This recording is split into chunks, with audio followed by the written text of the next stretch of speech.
USS Hammer à Bravo 3, filez d'ici, il y a de multiples organismes vivants sur le radar.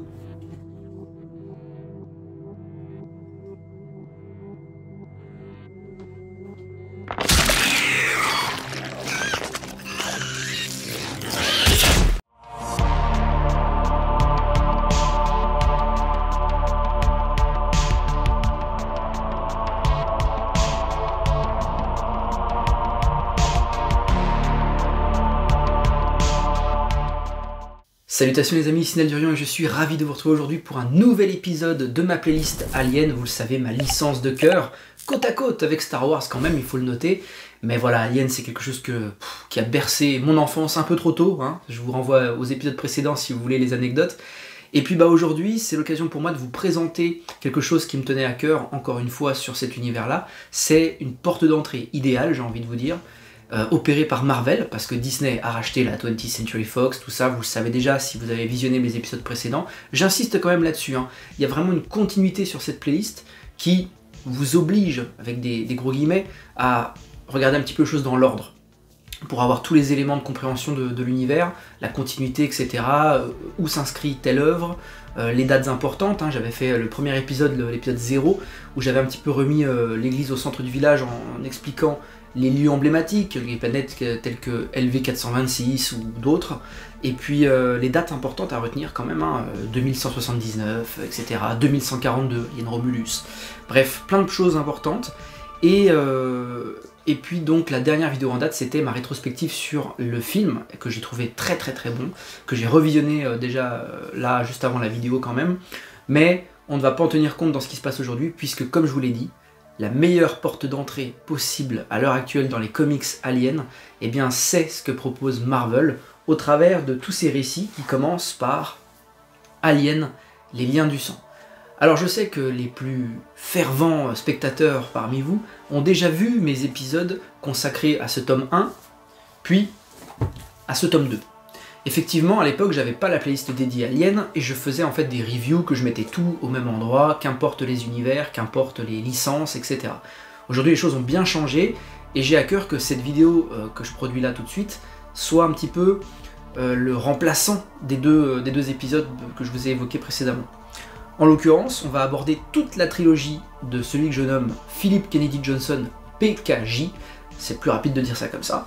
Donc ça commence, comme je l'ai dit, par le volume 1, Les liens du sang. C'est la série Alien de 2021, poursuivi toujours donc avec Philip Kennedy Johnson, c'est son triptyque en fait, avec Alien Renouveau, le volume 2, puis conclu dans Alien volume 3, Icar. Alors, je vais répondre à un certain nombre d'interrogations qui m'ont été posées en commentaire, mais je vais y répondre là de manière plus générale. Il faut considérer ça comme un arc. Voilà, l'arc de PKJ, et qui trouve sa conclusion dans le 3e tome. Pour autant, il laisse son univers avec beaucoup de questions auxquelles il ne répond pas, afin que les scénaristes qui lui succéderont puissent venir piocher dans le coffre à jouets. C'est un petit peu ce truc-là. Lui, il a entamé quelque chose, il a laissé des portes ouvertes, des fenêtres ouvertes, beaucoup de choses ouvertes. Il a donné des éléments de réponse, on y reviendra plutôt en fin de vidéo sur surtout le gros mystère qui entoure cette trilogie. Je me dois tout de même d'évoquer 2 autres volumes qui sont sortis depuis la fin de cette trilogie opérée par Philip Kennedy Johnson. Il y a eu le volume 1 Dégel par Declan Shalvey, puis le volume 2, donc Descendance, toujours par Declan Shalvey. Il faut raisonner comme ça, c'est-à-dire que chez nous en France, dès qu'une équipe scénaristique, au dessin, etc. change, bien souvent nos éditeurs repartent au tome 1, et ça, les gens se perdent. Moi j'ai eu beaucoup de MP et même des commentaires en ce sens me disant « Mais Nel, je comprends pas, il y a 2 tomes 1 ». Voilà, donc c'est ce que je déplore à chaque fois dans nos éditions françaises, surtout Panini qui en abuse, et peut-être un peu plus encore qu'Urban, c'est de systématiquement repartir sur un tome 1 alors qu'on a genre 2 tomes sortis, 3 tomes sortis. C'est le cas en l'occurrence sur Alien. Il n'y aura pas de spoil dans cette vidéo dans le sens où chaque œuvre que je vais aborder, donc les 3, je n'irai jamais dans le démêlage des intrigues qui sont liées à chacune de ces œuvres. Alors, pour autant, je suis obligé d'aborder quelque chose d'essentiel pour entamer cette vidéo, c'est ce grand mystère qui a permis ce relaunch de la série Alien. Eh bien, c'est ça. C'est cette entité obscure, une espèce d'hybridation entre une femme et un alien, un xénomorphe. Là, c'est dès les premières pages du tome 1 que vous tombez là-dessus. Et si à l'époque dans ma review, j'avais pas vraiment osé le développer davantage, déjà parce que je ne savais pas où irait le scénariste à ce moment-là, et bien aujourd'hui on peut en parler un peu plus librement, c'est vraiment votre toile de fond pour toute l'histoire, toute l'intrigue cosmique ou galactique de l'Alien. Maintenant vous allez retrouver des protagonistes systématiquement différents au travers de chacun de ces tomes. On va donc aborder le premier et comprendre un petit peu où tout cela nous mène. Entamons les hostilités avec Alien, tome 1, volume 1, Les liens du sang par Philip Kennedy Johnson et Salvador Larroca au dessin. Concrètement, qu'est-ce qui s'y passe dans ce tome 1 ? Eh bien oui, parce qu'il y a une sacrée ouverture avec l'entité alien que j'évoquais un peu plus tôt dans l'épisode, et Gabriel Cruz qui semble être plutôt très connecté avec tout ça. Gabriel Cruz, c'est un ex-agent de sécurité de la Weyland-Yutani qui est même directeur de son service, hein. Donc il avait un gros poste, et il était responsable de la sécurité sur un projet sur la station Epsilon, là où va se dérouler toute l'intrigue. Cette station Epsilon de la Weyland-Yutani, eh bien, abrite de nombreuses recherches et expérimentations sur les embryons aliens, sur les facehuggers, etc. Et ce qu'ils ont pu récolter au travers de leurs différentes excursions au sein de la galaxie. Car oui, le postulat de départ, enfin, j'ai envie de vous dire, pour la Weyland-Yutani, c'est qu'ils sont parvenus à récupérer un échantillon, un embryon, appelez-le comme vous voulez, alien, xénomorphe. En l'occurrence, les fameux œufs que vous pouvez retrouver dans toutes les œuvres de la franchise. Et bien voilà, ils l'ont récupéré et ils ont pu surtout recréer des choses, notamment l'antagoniste principal de ce tome qui est l'alien Alpha. Voilà. Gabriel Cruz, c'est un personnage très intéressant dans le sens où il est directement connecté à la ruche. Et il a vu, au travers de visions et de rêves, plutôt des cauchemars même, eh bien, ce qui attend dans l'obscurité. C'est comme ça que ça nous est dévoilé, et c'est hyper prenant.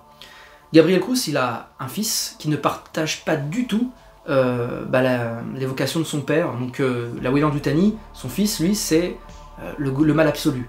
Et je vous avoue que nous, en tant que lecteurs, avec le background qu'on sait, qu'on connaît sur cette corporation, c'est tout à fait ça, le mal absolu. Véritablement, dans les œuvres aliens, il y a quelque chose qui est un petit peu récurrent, c'est qu'on dit toujours l'alien, l'organisme parfait, c'est l'antagoniste ultime et tout, mais en fait, le véritable antagoniste, le véritable méchant dans l'histoire, à chaque fois, c'est la Weyland-Yutani. Permettez-moi juste une petite parenthèse, j'aimerais revenir sur les fondations de la Weyland-Yutani, parce que souvent vous voyez ces deux noms associés avec un petit trait d'union au milieu, parce que oui, ce sont deux entités séparées au départ. Au départ, il n'y avait que la Weyland, cette corporation anglaise spécialisée en robotique et surtout en exploitation spatiale, exploitation minière, colonisation, même si l'aspect colonisation viendra au moment de la fusion avec justement la corporation japonaise Yutani, qui elle est très pointue dans le domaine de la cybernétique. L'alliance des deux va faire que déjà ils vont exploser en termes d'influence et en termes de moyens pour pouvoir justement se rendre dans l'espace et achever leur projet. Très vite, ils vont se rendre compte que ce qui se passe sur Terre, c'est bien beau, mais que eux peuvent être les maîtres de l'univers. Et là où justement tout l'orgueil de l'être humain va se dévoiler sous nos yeux, c'est surtout au travers de cette corporation, de cette multinationale galactique qu'est devenue la Weyland-Yutani, puisque eux veulent devenir aussi puissants au départ qu'un État, ensuite qu'un pays, et j'ai envie de vous dire aujourd'hui qu'une planète en fait. La Terre en l'occurrence. Il faut distinguer les Amériques Unies, qui sont l'alliance de l'Amérique du Nord, l'Amérique centrale et l'Amérique du Sud. En fait, c'est tout ce méga bloc ensemble qui forme les Amériques Unies, eux qui disposent donc des Marines coloniaux, etc. Et de toute une force vraiment d'État finalement, qui a autorité officielle. Et bien tout ce qui se passe avec la Weyland-Yutani, là par contre on n'est plus du tout dans le secteur public, mais vraiment dans le secteur privé. Et parfois, ce distinguo est un peu compliqué parce que la Weyland-Yutani peut débaucher des Marines en tant que mercenaires pour faire le sale boulot. Vous voyez, il y a toujours un petit peu ces imbrications qu'il faut pouvoir démêler pour comprendre les intérêts de la compagnie. Les intérêts de la compagnie sont très simples. Coloniser un maximum, faire des découvertes, la trimonite par exemple qu'on retrouve dans les mines, etc. Et puis surtout, pouvoir mettre la main sur des échantillons aliens, et là pour le coup je ne m'axe pas forcément sur le xénomorphe, mais c'est l'espèce dominante en tout cas, celle qu'ils veulent pour créer l'arme biologique ultime. Voilà. Et ça, après, ça permet de faire pression sur les Amériques Unies, etc. Parce qu'ils se tirent la bourre à mort, les deux. Et ça, c'est extrêmement bien développé dans le tome 2, mais j'y viendrai juste après. Revenons-en à notre petit Gabriel Cruz qu'on a laissé sur Terre. Parce que oui, il a travaillé longtemps pour la Weyland-Yutani, trop longtemps même. Il lui est arrivé des misères assez incroyables, vous le verrez très rapidement dans le premier chapitre. Et il a hâte de partir en retraite, même si cette retraite est un petit peu forcée et poussée par les grands pontes de la Weyland-Yutani qui lui disent écoute, maintenant c'est bon, allez, t'as l'occasion de prendre un joli pactole et d'aller couler tes jours heureux sur Terre, prends l'enveloppe et casse-toi. Voilà, donc au cours d'un petit discours de fin de poste, eh bien, il s'en va se retourner sur Terre, où il va pouvoir retrouver son fils dans des retrouvailles très compliquées. Et là, on va découvrir un petit peu eh bien, où va nous mener le récit. C'est simple, de retour sur la station Epsilon, puisque son fils, en fait, fait partie d'un groupement anti-Weyland-Yutani, voilà, qui prône, en fait, la liberté, et puis surtout l'anti-corporationnalisme, je ne sais pas comment vous évoquez ça autrement, c'est-à-dire qu'ils sont réellement ils vont complètement à l'encontre de tout ce que prône la Weyland-Yutani, et il y a même un petit peu de complotisme derrière, finalement. Ils sont l'extrême opposé de ce qu'est l'extrême de la Weyland-Yutani, en fait, voilà. C'est tout simplement ça. Donc, il est l'un des représentants de ce groupuscule, et grâce aux carte d'accès de son père et de son passif avec la Weyland-Yutani, il va pouvoir s'emparer d'une carte et pouvoir se rendre sur la station orbitale Epsilon pour y semer un bordel sans nom.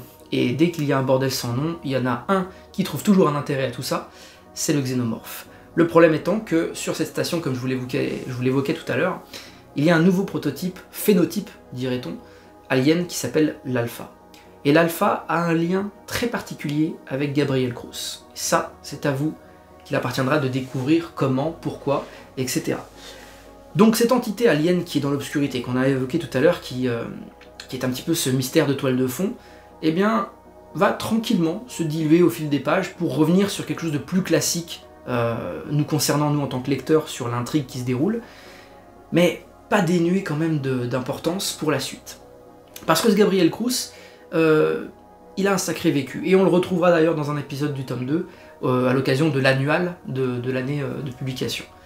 Voilà les amis, donc sur ce tome 1, très très intéressant de voir déjà que la Weyland-Yutani est parvenue à faire quelque chose d'assez grandiose, mais mauvais, avec l'alien, et puis vous n'êtes pas au bout de vos peines, puisque dans les tomes suivants, on verra que leurs expérimentations et les expériences, ainsi que les résultats obtenus, leur ont permis de faire beaucoup de choses, et beaucoup de mal, encore une fois. Ce tome 1 était donc réellement très très important pour établir un socle, une base, à ce qui allait arriver par la suite. Et ce qui arrive par la suite, c'est très simple les amis.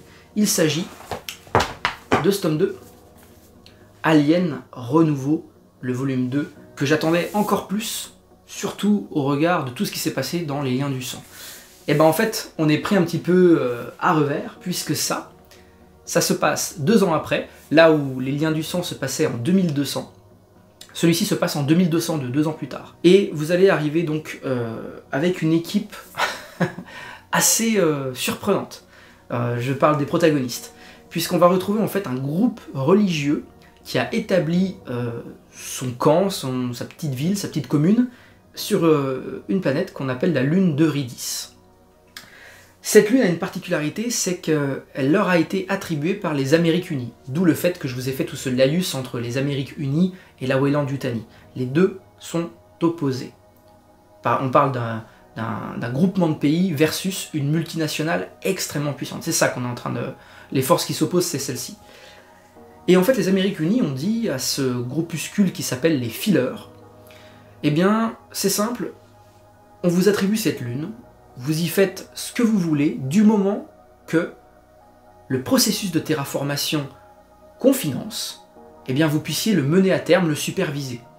Donc cette colonie de religieux qui croient en une religion un peu spéciale en disant la mer, l'entité, ce qui rappelle d'ailleurs beaucoup la reine alien en fait, voire même, j'irais jusqu'à dire, mais là c'est une interprétation personnelle, que c'est cette entité-là dont ils font référence sans même le savoir. Les Amériques Unies ont dit que s'ils arrivaient à mener ce processus de terraformation au bout et que tout se passerait bien, et bien à ce moment-là, la planète leur reviendrait et serait leur terre promise, leur jardin d'Éden finalement. Sauf que la Weyland-Yutani n'entendait pas de cette oreille. Et au moment de la finalisation du processus de terraformation, il y a un petit vaisseau qui arrive, un vaisseau estampillé Amérique Unie, qui arrive avec plusieurs personnels très importants à bord, notamment des avocats, enfin des gens qui sont là pour signer les papiers et dire que vous avez respecté votre contrat, vous les fileurs, donc nous, Amérique Unie, nous nous engageons à respecter les clauses qu'on avait définies, la planète vous appartient. C'est ce qui aurait dû se passer dans le meilleur des mondes.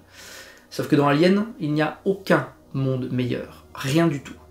Et là, dans le vaisseau qui était en partance pour la planète Eurydice, la lune Eurydice, eh bien vous allez voir que la Weyland-Yutani avait un petit peu laissé traîner un petit xénomorphe, quoi. Voilà. Donc c'est parti en couille très très vite, et si bien que le vaisseau se crache sur la planète, libérant ce que vous imaginez, le cataclysme xénomorphique. Voilà.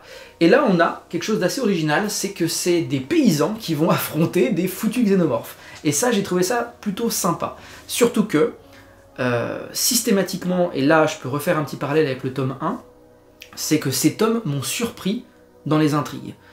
Vous allez voir qu'il y a quelque chose, il y a des mécaniques, pardon, qui reviennent souvent dans la franchise Alien, à savoir l'androïde planqué au milieu du groupuscule humain, ou les plans cachés de la Weyland-Yutani qui au dernier moment se révèlent, et on voit que finalement les humains ne comptent pas beaucoup dans le succès de la mission, mais que plutôt l'alien prédomine.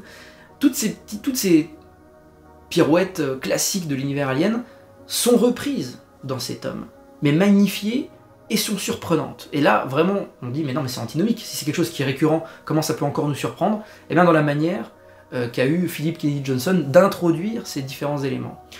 Dans chacun des tomes que j'ai parcourus, en tout cas sur les deux que je suis en train d'aborder avec vous, le premier et le deuxième, j'ai systématiquement été surpris par les révélations sous mes yeux. Je ne m'attendais pas à tout ça. Et ça, vous verrez, j'espère que ça vous fera le même effet, parce que justement, ça vous plonge davantage encore dans l'histoire. Donc ces fillers, reprenons là où on en était, vont être confrontés aux xénomorphes, qui pour eux, c'est le diable, c'est le serpent, c'est terrible. Et ce qui se passe est terrible. Ça, plus des petites choses en sous-bassement.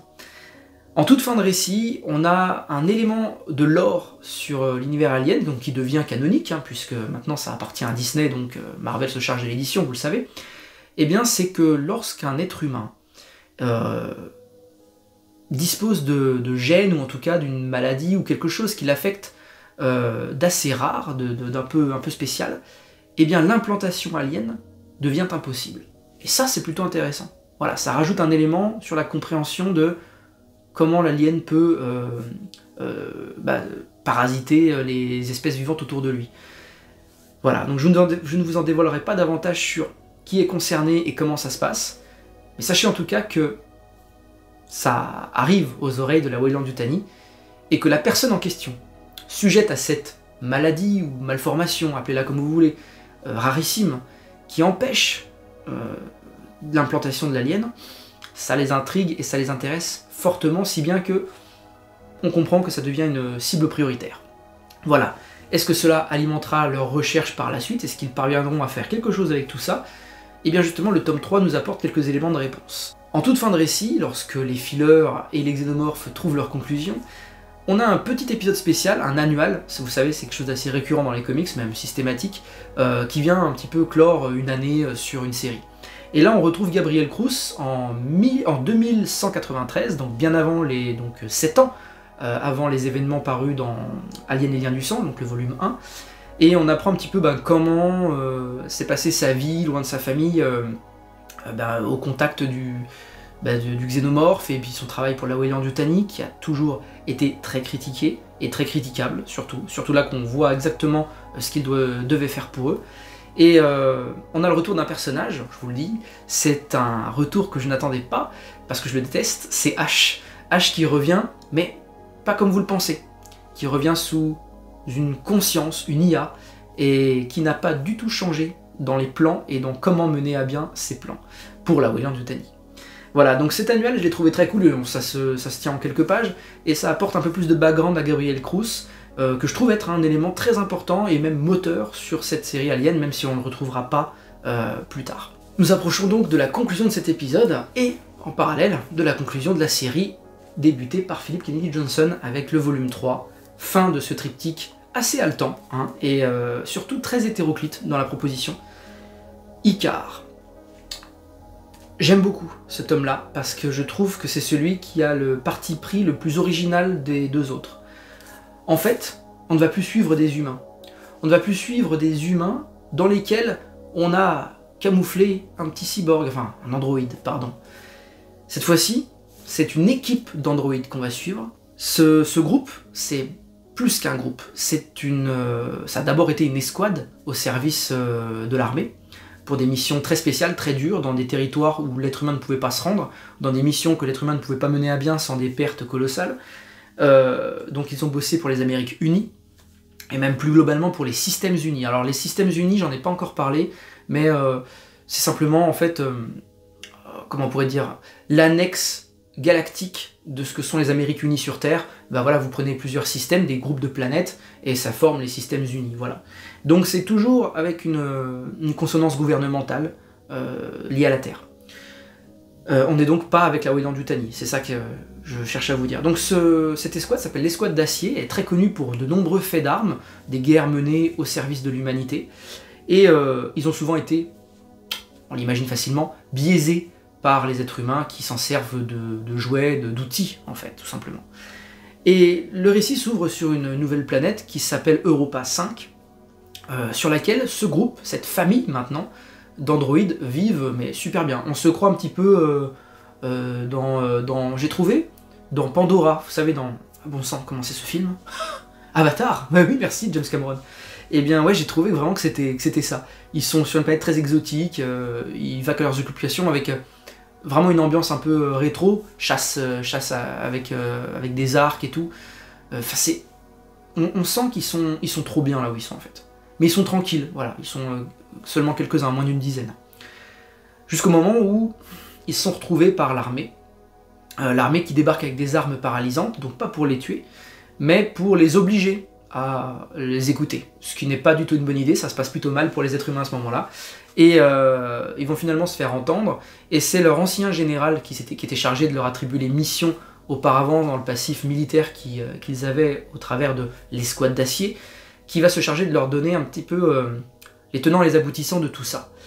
Eh bien, il s'avère qu'une planète a rencontré de gros problèmes de sécurité, et que le xénomorphe s'est échappé des différentes cellules d'incubation desquelles il était retenu. Bien sûr, on doit encore ça à la Weyland-Yutani, qui avait son centre de recherche sur une planète largement colonisée, largement occupée et habitée par une tonne d'êtres humains, et donc cataclysme. Les aliens ont pris le pouvoir sur la planète, et en faisant exploser les moteurs de terraformation, l'atmosphère est devenue totalement irrespirable, c'est extrêmement toxique, donc aucune escouade humaine ne peut se rendre sur la planète. Pire encore, sur cette planète donc avait un centre de recherche, enfin abritait un centre de recherche de la Weyland-Yutani extrêmement important, crucial pour la survie de l'espèce humaine. Pourquoi? Parce que la Weyland-Yutani a mené des recherches sur le xénomorphe et sur tous ses dérivés, très important ce que je dis là, pour pouvoir développer un vaccin qui renforcerait l'espèce humaine, contre tout, c'est-à-dire un vaccin à tout faire. Prenez ça comme ça. C'est vraiment comme ça que c'est expliqué. Et c'est tout à fait possible, parce que l'alien, le xénomorphe, est l'organisme parfait. Il est le survivant ultime, et je reprends les termes de H en disant ça, mais c'est pas pour rien. C'est lui qui survit à tout finalement. Il peut survivre dans l'espace, là où personne ne peut, il peut survivre à des conditions extrêmes, là où personne ne le peut encore. Bon, vous me direz, l'espace, c'est déjà pas mal extrême comme condition, mais voilà, il est l'organisme parfait. Donc, établir un vaccin à tout faire dérivé de son ADN, je trouve que là, il y avait quand même quelque chose d'assez cohérent, mais très risqué. Et le très risqué a prédominé. Donc ça s'est tout explosé de partout. Par conséquent, il va falloir trouver un élément de motivation pour que les squads d'acier veuillent bien rempiler en tant que tels. Parce que jusque-là, ils vivaient très bien sur Europa 5. Et en fait, ils ne sont pas venus les mains vides, les chers amis de l'armée des Amériques Unies, des Systèmes Unis. Ils ont tout simplement fait la proposition suivante. C'est que si vous nous aidez à remettre la main sur ce qui permet de faire ce vaccin, parce que ce n'est pas le vaccin en tant que tel qu'ils doivent récupérer, c'est l'élément premier, voilà, le matériau, source. qu'ils vont devoir... Alors je vous le dis tout de suite, hein, c'est un œuf alien, voilà. Un œuf alien a priori particulier. Bon, c'est une souche alien particulière. Tout ça, ce sont des mots-clés que je vous donne, c'est important. On appelle ça la souche Icar. Voilà, d'où le nom du récit, parce que je vous le dis maintenant parce que je risque d'oublier plus tard. Ce tome a un titre, Icar, et la souche alien de la planète sur laquelle doivent intervenir les squads d'acier, l'alien qui s'y est répandu, c'est la souche la plus puissante, a priori connue en tout cas. Quand je dis connue, c'est connu par la Weyland-Yutani, qu'on puisse trouver. Donc la souche Icar. À ce moment-là, les squads d'acier se disent, bon bah alors ok, on veut bien faire ça, et qu'est-ce qu'on y gagne? Alors au début même, ils sont pas trop chauds. Et ben, ce que vous y gagnez, c'est simple. La liberté et la citoyenneté pour tous les vôtres. Mais pas seulement, là, le petit groupuscule que vous êtes. Non, non, non.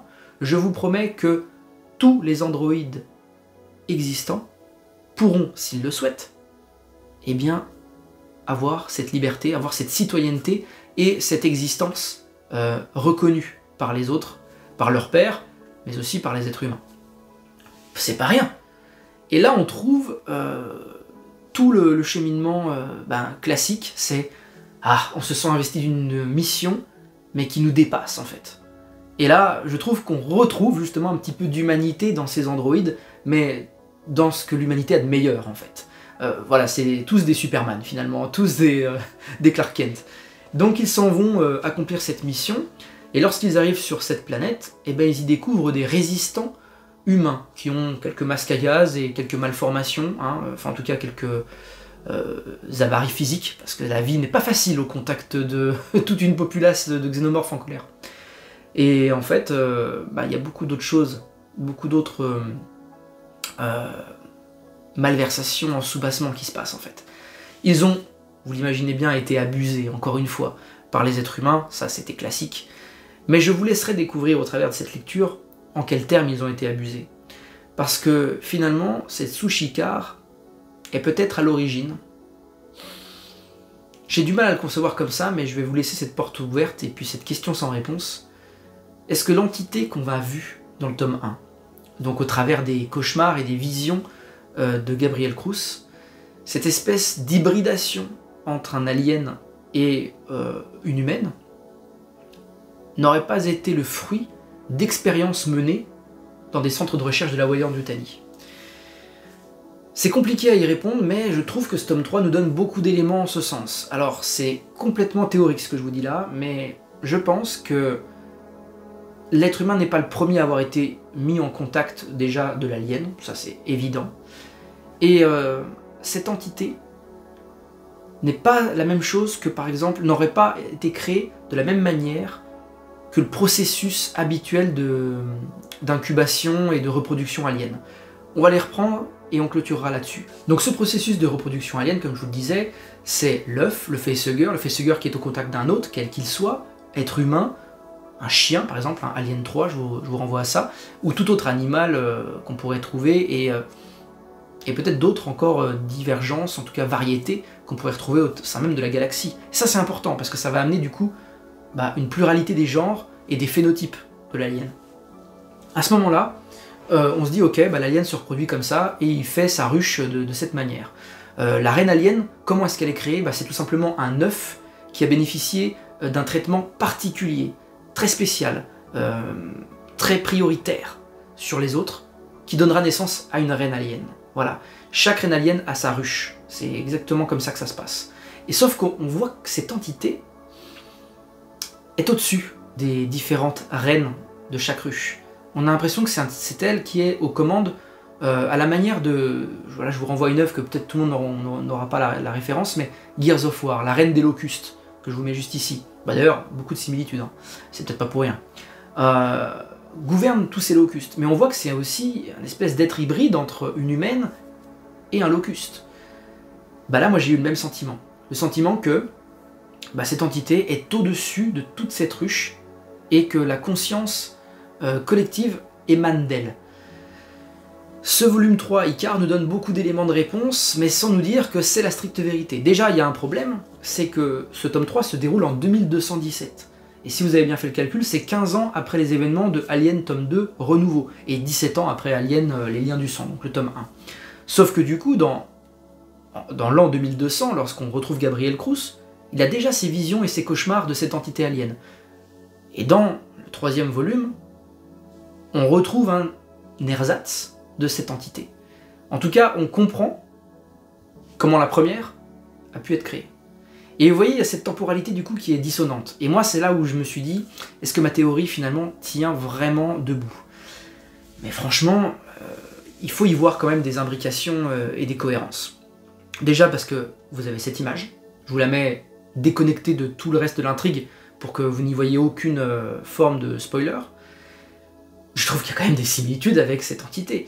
On a l'impression qu'elle n'est pas encore aboutie dans son processus de formation, de mutation, on devrait dire. Mais il y a beaucoup de moments dans le récit où cette entité prend le dessus sur ses pairs xénomorphes, et comme je vous le disais, cette entité n'est pas issue du processus de fécondation et d'évolution de l'alien tel qu'on le connaît.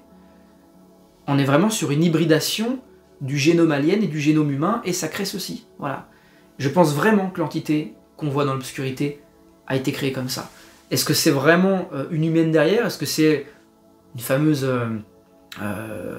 comment on pourrait dire, un être des ingénieurs, hein, les ingénieurs, les fameuses... Comment on pourrait dire, cette fameuse race qui est à l'origine de l'être humain? Est-ce que du coup ce serait un personnage féminin de cette race qui aurait eu son ADN lié, fusionné avec un xénomorphe et qui aurait créé ce truc absolument terrible? Autant de questions qui pour l'instant n'ont pas de réponse définitive, mais pour lesquelles je reviendrai au travers des épisodes suivants, parce que franchement je trouve qu'il y a matière à développer des très très très belles choses. Et justement je vous renvoie à ce qui se passera ensuite sur la chaîne, à savoir un épisode dédié au nouvel arc scénaristique opéré par Declan Shalvey cette fois-ci, que pour l'instant je trouve un petit peu moins porteur d'ambition, voilà, que celui de Feu, notre cher Philip Kennedy Johnson, qui j'espère reviendra à un moment donné au scénario d'Alien. Voilà. Les amis, j'espère avoir été suffisamment exhaustif au travers de cet épisode. Vous le savez, moi, la franchise Alien, la licence Alien, j'ai envie de la développer à fond sur la chaîne. Donc je pense même produire les épisodes suivants assez rapidement. J'en suis déjà à mes 3e, voire parfois 4e lecture des tomes que je vous présente.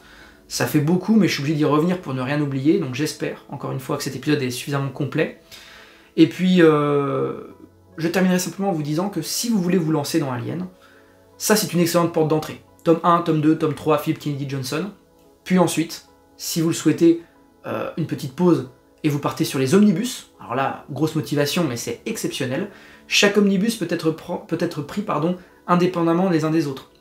Vous allez avoir le premier omnibus qui est vraiment les Original Years, c'est-à-dire les premières séries Alien, à savoir que la toute première adaptation de comics Alien, c'était en 1979. Date importante puisque c'était la sortie du premier film, Alien le 8e passager par Ridley Scott.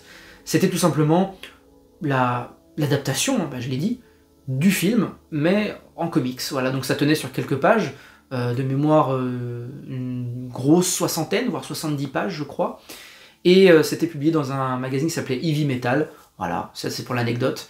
Mais la vraie première série de comics Alien dérivés des films, c'est en 1988. Et ça, je vous en ai parlé dans mon épisode 1 de l'univers Alien. Voilà. Donc vous avez ces possibilités-là. Du récent, du moderne, accessible, au travers des tomes présentés aujourd'hui, ou bien partir sur les omnibus, que je continuerai d'aborder sur la chaîne, sporadiquement, parce que c'est des lectures très complexes, et desquelles je dois sortir les séries pour pouvoir vous les présenter en tant que arc, pour pas que ce soit le bordel et pas que l'épisode fasse 3 heures. Beaucoup de travail, mais c'est merveilleux. C'est merveilleux, mais c'est pas le bon terme, hein, vous avez compris. C'est terriblement merveilleux. Voilà.